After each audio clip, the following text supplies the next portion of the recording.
রাগে ফুঁসছেন Donald Trump.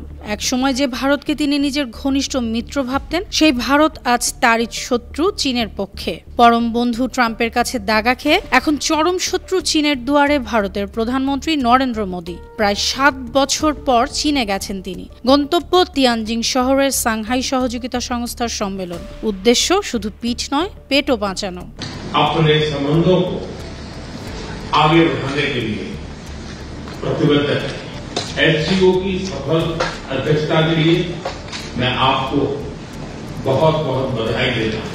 ভারতের কূটনৈতিক সম্পর্কের প্রতীক হাতি আর চীনের প্রতীক ড্রাগন। চীনা প্রেসিডেন্ট বলেছেন এখন থেকে ড্রাগন আর হাতি একসঙ্গে নাচবে। মোদিও বললেন পারস্পরিক বিশ্বাস আর শ্রদ্ধার ভিত্তিতে এগোতে চায় ভারত।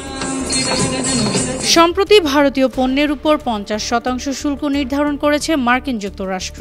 রাশিয়া থেকে তেল কেনার শাস্তি হিসেবেই মোদির দেশের উপর এ শুল্ক চাপিয়েছেন ডোনাল্ড ট্রাম্প। আর এ শুল্কের বোঝাই নয়াদিল্লিকে ঠেলে দিয়েছে শত্রু চীনের দোরগোড়ায়। এই চীনকে ঠেকাতেই একসময় যুক্তরাষ্ট্রের নেতৃত্বে ৪ দেশের জোটে যোগ দিয়েছিল ভারত। সেই জোটে আরও ছিল অস্ট্রেলিয়া, জাপান। এবার সেই কৌশল বদলে ভারত ঝুঁকেছে চীনের দিকে। এমনিতেই চীনের উপরও নাখোশ আছে যুক্তরাষ্ট্র। সেই সুযোগই যেন কাজে লাগাচ্ছে নয়াদিল্লি। আবারও যেন প্রায় ৭ দশক পুরনো হিন্দি চীনি ভাই ভাই স্লোগান শোনা যাচ্ছে চীন ভারতে। পরিস্থিতি দেখে এখনও মুখে কিছু না বললেও ট্রাম্প যে তেলেবেগুনে জ্বলছেন তা প্রায় নিশ্চিত বলা যায়। অনন্যা চৈতি, আন্তর্জাতিক ডেস্ক, ৫২ টিভি।